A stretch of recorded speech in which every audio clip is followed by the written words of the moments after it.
yang kuat, kejujuran, disiplin, ya, kemudian melakukan hal-hal yang baik tentunya, dan juga menjauhkan hal-hal yang tidak baik buat dia ke depan. Begitu Ibu Sri. Baik, terima kasih Pak Eva pencerahannya. Ya, terima kasih Bu Sri. Baik, terima kasih banyak Ibu. Ya, terima kasih banyak Ibu dan juga Bapak atas pertanyaan dan juga jawabannya. Luar biasa sekali ya bahwa ternyata pengawasan dari orang tua ini begitu penting ya, terutama bagi anak-anak yang sedang menggunakan media digital ya, entah gadget maupun sosial media yang saat ini sedang hits. Jadi penting sekali kita mengetahui anak kita ini sedang menonton apa dan juga menggunakan apa di jam berapa. Luar biasa sekali. Terima kasih banyak Bapak dan Ibu yang sudah memberikan pertanyaan juga jawaban. Baik, dan langsung saja kita akan beralih ke penanya yang ketiga, ditujukan kepada narasumber kita yang ketiga, yaitu Bapak Rusdian Effendi. Dan yang akan menjadi penanya, yaitu Ibu Indah Fajarwati. Silakan. Halo Ibu Indah. Baik, kita masih menunggu terhubung dengan Ibu Indah Fajarwati. Sudah hadir? Halo Ibu. Kita masih menunggu ya. Ibu Indah Fajarwati nanti akan bertanya langsung kepada Bapak Rusdian Effendi. Halo Ibu. Halo. Baik, sudah terhubung ya? Ya, sudah Baik, mendengar. sudah terdengar. Sudah siap ya Oke. untuk memberikan pertanyaan ya? Baik, langsung. Ya, sudah siap, Mbak. Baik, langsung saja. Oke, Assalamualaikum kepada semuanya. Maaf, saya mau bertanya kepada Bapak Rusdian Effendi. Berhubung saya bertugasnya sebagai guru di pedalaman desa pedalaman di Kabupaten Karo. Jadi saya mau bertanya, bagaimana Pak meningkatkan ide kreatif guru itu, terkhususnya di daerah pedalaman, karena sinyal itu susah yang pertama. Yang kedua, murid-murid itu tidak mempunyai fasilitas untuk belajar daring. Jadi para guru di sana kesulitan untuk beride kreatif aja kesulitan. Bagaimana cara menyampaikan kepada murid-muridnya. Dan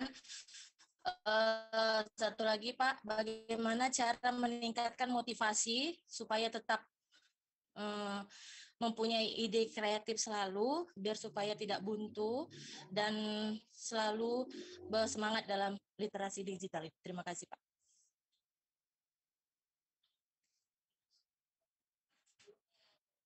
Baik, terima kasih banyak. Silakan Bapak Rusdian bisa langsung dijawab. Baik, Mbak Mega, saya akan berusaha untuk menjawab dari pertanyaan Ibu Indah Fajarwati ya, dari Betul. guru di pedalaman Tanah Karo. Jadi ini merupakan kendala juga bagi setiap guru di Indonesia karena kemampuan guru itu mungkin saja akan terhambat dari kondisi situasi lingkungan yang tidak sinkron ya terhadap kemampuan dan kompetensinya. Tetapi yang perlu kita pahami di sini adalah bagaimana cara kita untuk memiliki kecakapan-kecakapan guru dalam kompetensi yang kita miliki harus bisa menempatkan situasi di mana bumi dipijak, di situ langit dijunjung.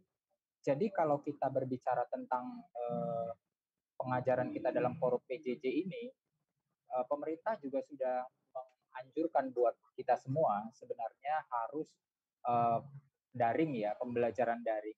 Dan juga pemerintah memberikan berbagai solusi-solusi terhadap kebijakan-kebijakan yang mereka lakukan. Yang salah satunya adalah pemberian kuota internet bagi para siswa. Gitu. Nah, menyahuti tentang hal itu, mungkin saya tidak tahu pasti ya apakah di daerah Tanah Karo pemberian kuota internet bagi pemerintah bagi sekolah-sekolah di pedalaman itu dapat atau tidak. Cuma yang pasti dari hal yuridis bagi pemerintah sudah berusaha untuk memberikan kemampuan atau fasilitas tersendiri untuk guru-guru di Indonesia mampu melaksanakan kegiatan daring dengan baik. Tetapi yang perlu kita pahami di sini kan tadi Bu Indah bertanya bagaimana meningkatkan ide kreatif di mana sinyal itu susah dan fasilitas belajar daring itu tidak ada.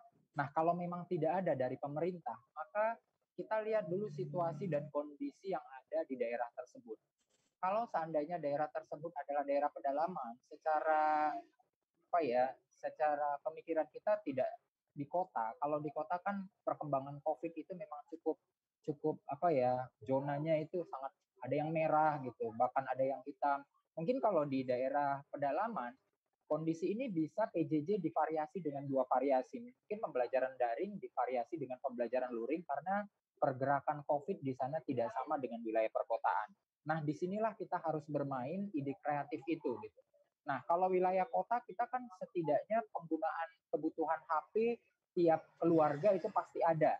Berbeda dengan fasilitas yang ada di daerah pedalaman ya. Di satu keluarga bisa jadi satu HP itu dipakai bersama-sama. Dengan waktu yang sama, anaknya ada 7, mereka gunakan HP sama-sama dengan waktu ujian yang sama. Pusing deh kalau seperti itu. Maka yang harus kita pahami, kita sebagai guru, pertama kita jangan memaksakan bahwa perbedaan kemampuan ekonomi tiap keluarga itu berbeda.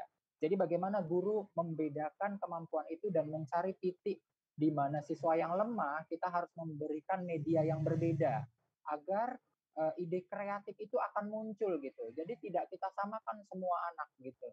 Terkadang kan penyampaian materi bahwa anak-anak yang memiliki sinyalnya bagus gitu bisa saja internet itu nyaman, mereka media yang digunakan yang kita berikan itu aman gitu. Tapi bisa jadi yang di daerah pedalaman itu tidak akan bisa.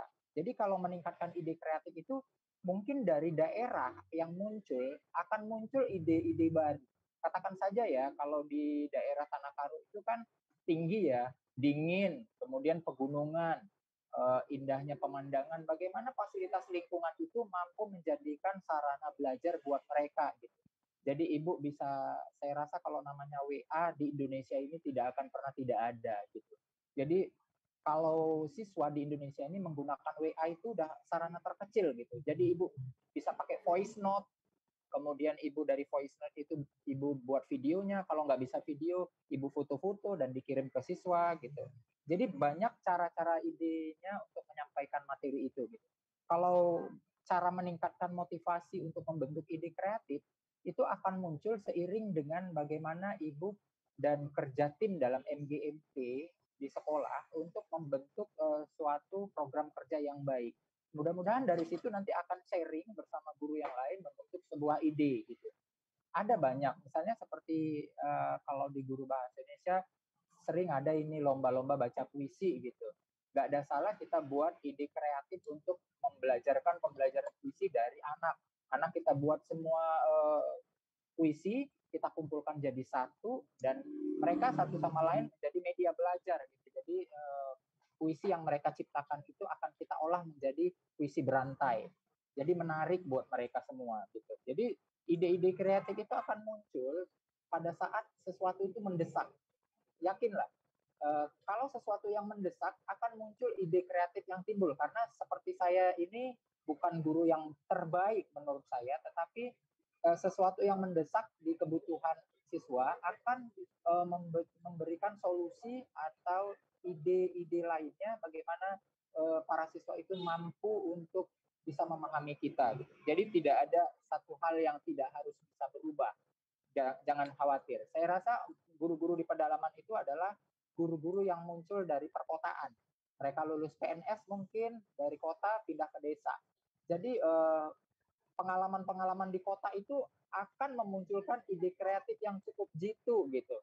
Jadi nggak usah khawatir karena Ibu Indah ini kalau lihat dari tampangnya ini udah jelas ini orang kota ini yang transmigrasi mengajar di daerah gitu. Jadi mungkin dia sudah full di kepalanya untuk memulai ide kreatif, tapi lihat kondisi situasi di daerahnya itu apa yang ada idenya ini nggak cocok dengan di daerahnya, tinggal dia buntu gitu. Jadi saya rasa hal-hal yang seperti inilah yang guru tidak perlu menyerah. Gitu. Satu hal yang tetap dalam hidup ini adalah perubahan seperti yang saya katakan tadi. Jadi ada banyak strategi cara gitu, pendekatan-pendekatan kita lakukan personal kepada siswa. Kalau guru siswanya nggak paham, kita bisa melalui chattingan gitu di WA. Nanti mereka memunculkan rasa senang kepada kita pada saat sebelum kita belajar, malah kita mengadakan komunikasi di grup WA. Besok Bapak mau masuk loh, jangan ada yang terlambat ya. Kalau nggak terlambat nanti nggak Bapak ada kasih surprise. Ya surprise itu banyak, misalnya saya menyanyi atau memberikan surprise membentuk lagu atau puisi untuk anak yang paling cepat menjawab pertanyaan. Jadi mereka merasa reward, dipuji gitu. Sehingga pembelajaran itu tercapai gitu. Jadi ide-ide kreatif yang muncul itu akan membawa keberhasilan pembelajaran PJJ ini dengan baik. Sip, seperti itu Mbak. Terima kasih. Baik, luar biasa sekali tadi pertanyaannya sudah dijawab dengan begitu luar biasa ya. Artinya banyak sekali ide-ide kreatif yang nantinya bisa dimunculkan oleh para guru supaya nanti pembelajarannya ini nggak monoton ya, tapi lebih kreatif lagi, juga melibatkan audio, visual, juga tadi juga banyak sekali ide-ide seperti membuat puisi ataupun memberikan reward kepada murid yang memang berprestasi ya, bisa menjawab pertanyaan dengan cepat maupun prestasi lainnya. Luar biasa sekali Bapak dan Ibu, terima kasih atas pertanyaan dan juga jawabannya. Baik rekan-rekan sekalian, kita akan beralih ke pertanyaan selanjutnya. Lanjut saja kita akan ke narasumber yang keempat. Ya, penanya saat ini sudah tersedia yaitu Bapak Afif Amiruddin akan bertanya langsung kepada Ibu Eka F. Riza. Halo Bapak Afif, sudah hadir? Ya, kita masih menunggu. Segera sesaat lagi tentunya kita akan terhubung dengan Bapak Afif Amiruddin yang akan bertanya kepada Ibu Eka F. Riza selaku narasumber kita yang keempat.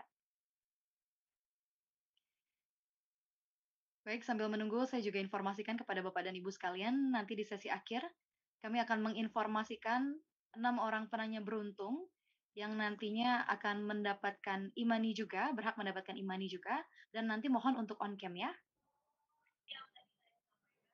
Baik, halo Bapak Afif, sudah mendengar suara saya? Halo Bapak. Ya, Bu.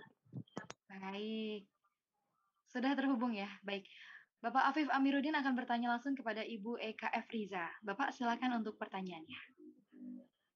Oh ya, untuk Ibu Eka, Ibu sebenarnya skill dasar apa yang perlu kita miliki gitu untuk tetap survive di era digital saat ini?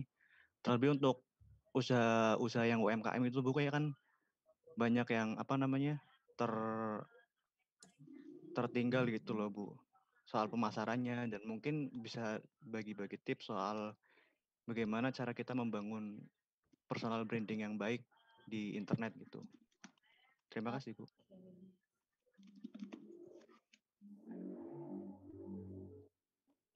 Ini langsung jawab ya Mbak Mega ya. Boleh Ibu, silakan untuk langsung dijawab ya. Siap. Pertanyaannya singkat dan padat memang nih ya. Skill dasar apa yang harus dimiliki? Ini pelaku UMKM nih ya, terutama ya Pak, siapa tadi namanya? Aminuddin ya Afif. Pak? Pak Afif pelaku UMKM. Oke, iya. Jadi ini juga sejalan dengan program pemerintah ya, literasi berbasis inklusi sosial. Jadi dari Perpustakaan Nasional, kalau Pak Afif bisa lihat nanti di website Perpustakaan Nasional Republik Indonesia, itu ada program pendampingan ya, ada kelas-kelas pelatihan yang diperuntukkan untuk pelaku UMKM.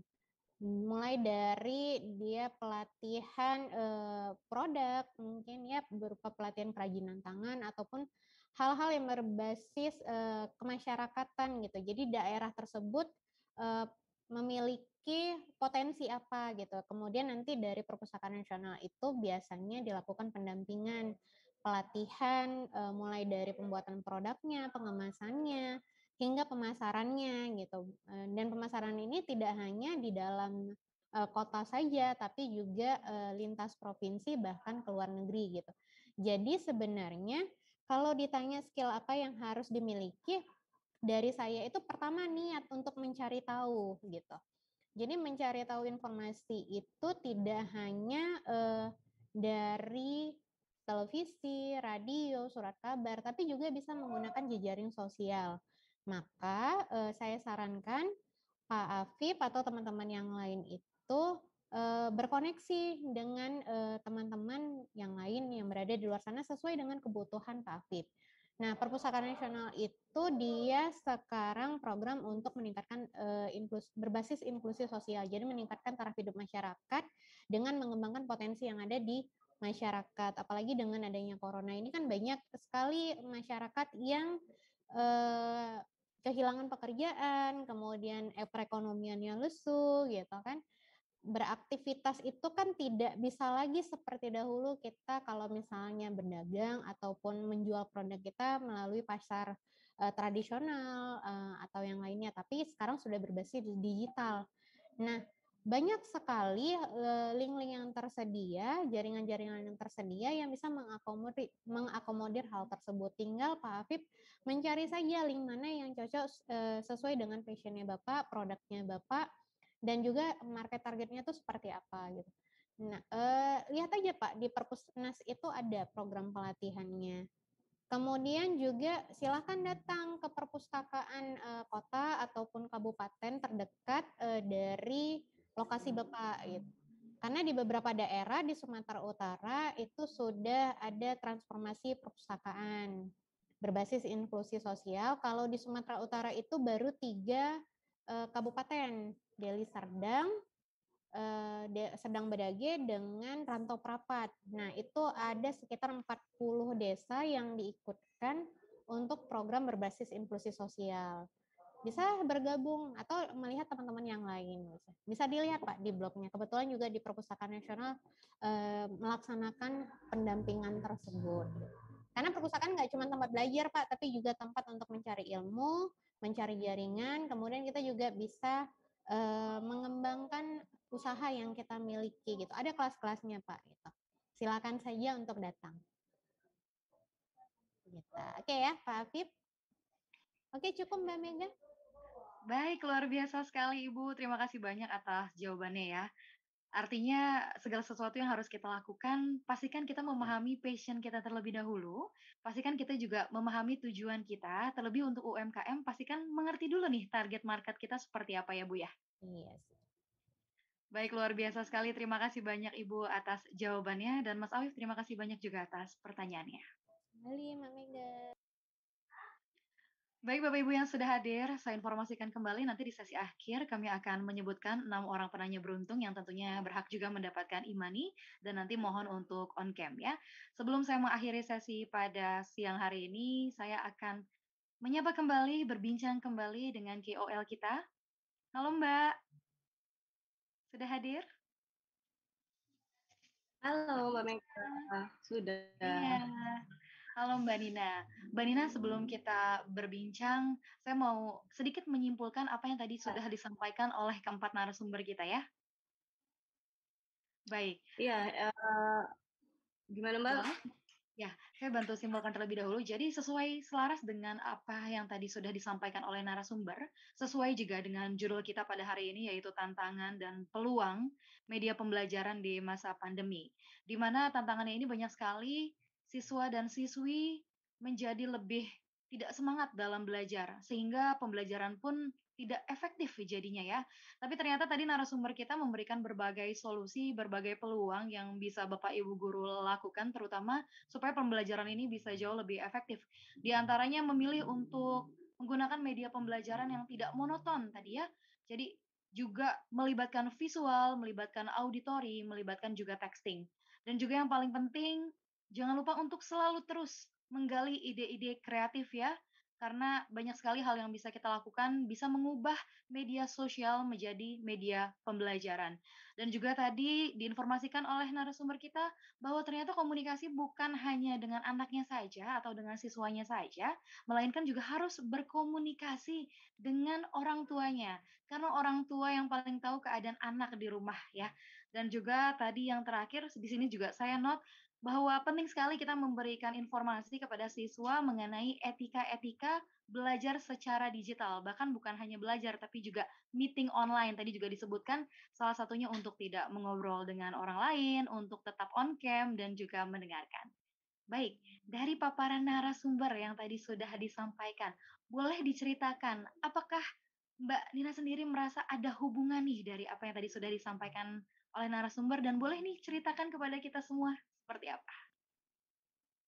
Iya, yang pasti narasumber hari ini luar biasa, membangkitkan ilmu saya lagi untuk parenting, untuk mendekatkan diri kepada anak dalam dunia digital, apalagi dengan pembelajaran jarak jauh seperti ini ya saat pandemi.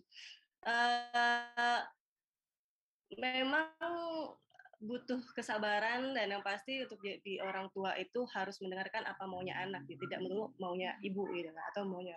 Jadi saat pembelajaran berjalan, saya memang pendekatan hati ke hati untuk memulai itu dengan senang, dengan gembira, agar menerima belajar hari itu menjadi hal yang bermanfaat untuk dia gitu, bukan hal yang menjadi sebuah kekesalan nggak suka belajar gitu. Yang pasti benar sekali dimulai semua itu dari keluarga, dari rumah, apalagi dengan handphone ya. Tadi ada yang menjelaskan bahwa benar, saya juga menerapkan kepada anak saya bahwa handphone itu jika ingin menggunakan harus izin dulu kepada orang tuanya. Apa yang mau ditonton harus kasih tahu dulu. Dan yang pasti saya kasih waktu kepada mereka untuk nontonnya itu untuk berapa lama. Itu yang saya terapkan di rumah. Gitu, Mbak. Baik, luar biasa sekali. Ternyata diterapkan juga ya di rumah ya. Banyak sekali apa yang disampaikan oleh narasumber kita ini yang bisa kita terapkan di kehidupan sehari-hari bisa kita aplikasikan juga tentunya ya.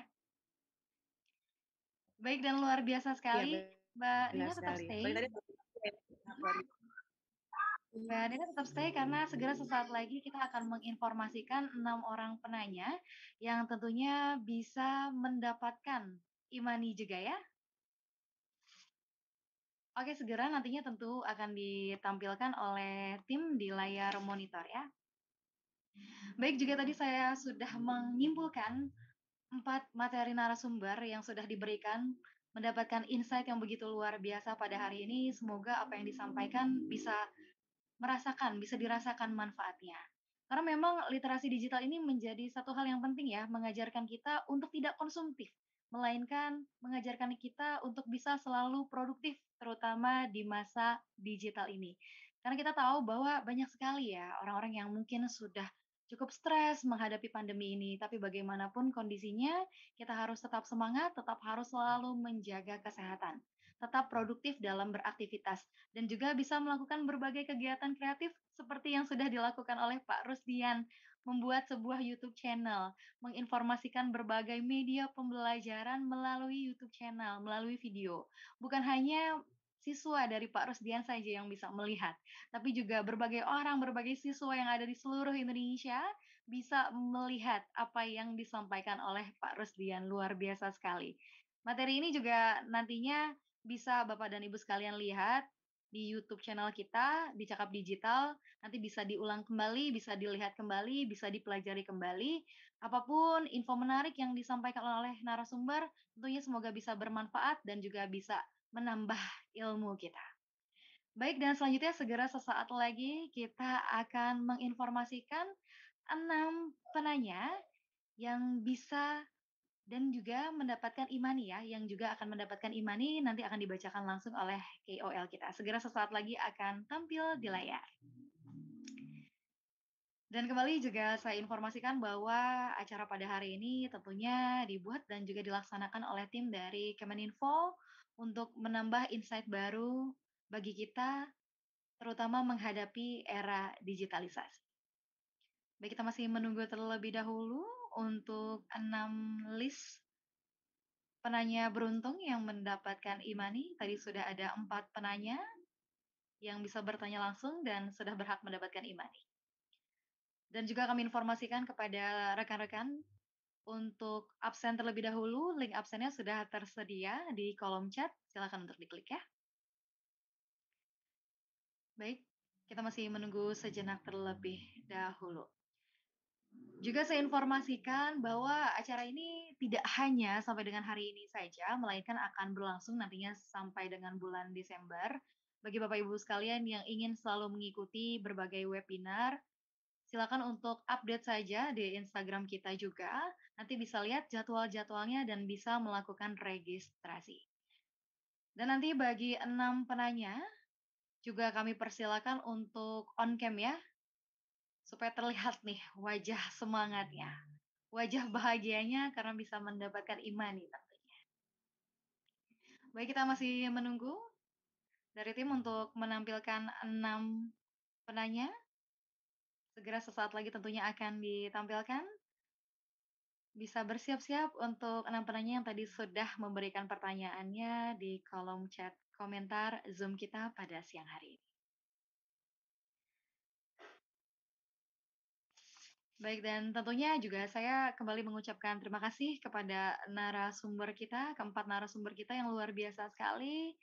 Ibu Dia, Ibu Eka, juga tadi Bapak Eval, Bapak Rusdian yang sudah memberikan banyak sekali insight dan juga masukan. Terima kasih banyak Pak.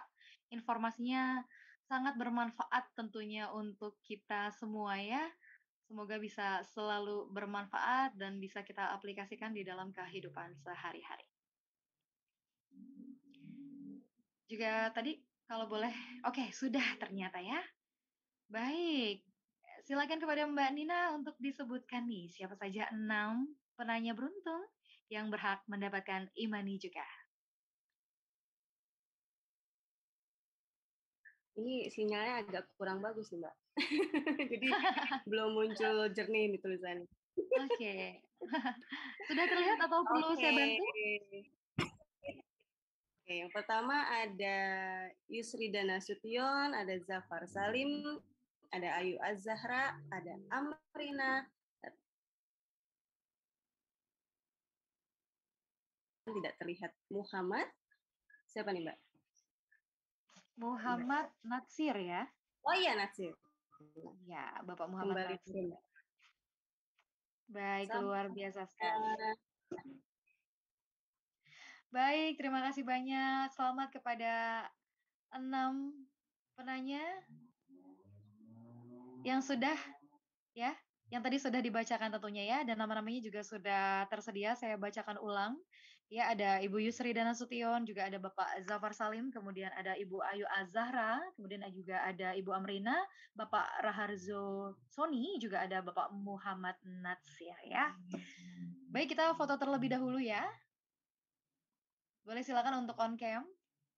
Bapak Raharjo sudah on cam ya? Oke, sip. Silakan untuk melihat ke arah kamera terlebih dahulu. Saya bantu hitung ya. Semuanya silakan untuk tersenyum. 1, 2, 3.